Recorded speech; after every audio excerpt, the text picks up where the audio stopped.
Meanwhile, police in London say they suspect terrorism and believe a car crash today outside the Houses of Parliament was deliberate.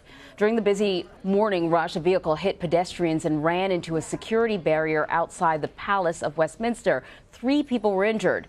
The incident happened just a few hundred yards away from the scene of a deadly terrorist attack nearly 18 months ago. You might recall that one. CBS News correspondent Debora Patta is in London. Deborah, explain to us the timeline of how things happened here this morning. Early hours of the morning here, what would normally be rush hour traffic, but the Houses of Parliament here at Westminster are in recess, so it was a lot less busier than usual, and the lawmakers who'd normally be here were not at work today. Just after 7:30, security cameras show a car moving at accelerated speed down the road. It plowed into a group of cyclists waiting for the traffic lights to change and then veered and smashed into the security barriers on the scene. We spoke to one witness who said the driver just looked straight ahead and seemed to be accelerating a lot faster. Police were on the scene very quickly and managed to arrest the driver of the vehicle. Ambulance services arrived pretty soon after that, and they treated 2 people for injuries on the scene before taking them to the hospital, and a third person was treated, but they were not taken to hospital. Fortunately, no life-threatening injuries have been reported. And as we understand it now, this is being treated as an act of terrorism. What do you know about the investigation so far?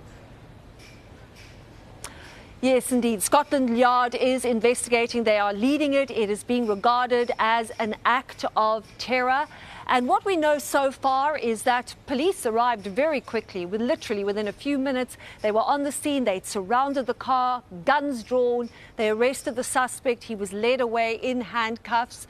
He apparently is not cooperating with the investigation, but they're obviously looking into this further and will be providing updates as the days go along. They say that they want to keep an open mind at this stage, but that it is being treated as a terror attack. You know, Deborah, when I first heard about this morning, I couldn't help but to think about 18 months ago, a very similar attack, but deadly, where a driver started on a nearby bridge and finished up in front of the Houses of Parliament there. Other people must be thinking about that incident. What's the reaction like there now? Well, sadly, Anne-Marie, it's an all too familiar scene here in London, the scene of a terror attack here at Westminster, at the seat of government. And it was on everyone's minds that 18 months ago, a driver plowed down the bridge, deliberately driving into pedestrians, killing 4 people. Then he got out of the car and stabbed a police officer. But this is the UK, and people are fairly stoic here, so it's business as usual. I think one of the interesting things, and one of the things a bystander told us, was that they now have these anti-terrorist devices. Security barriers are set up around the perimeter of Westminster, and this has given people some sense of security, because it's likely that there could have been a lot more serious injuries and possibly even deaths if those barriers were not there. So those have been erected around London at strategic spots to ensure the safety of people and to prevent this kind of incident from becoming more serious. And, you know, before I let you go, I should ask you if we know anything about the suspect in this case.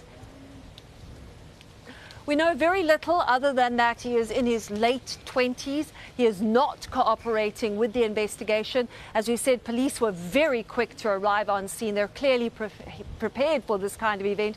It's well rehearsed, well coordinated, and they will obviously be trying to question him more today. No other people were in the car. No weapons were found on the scene either. All right, Debora Patta, thank you very much.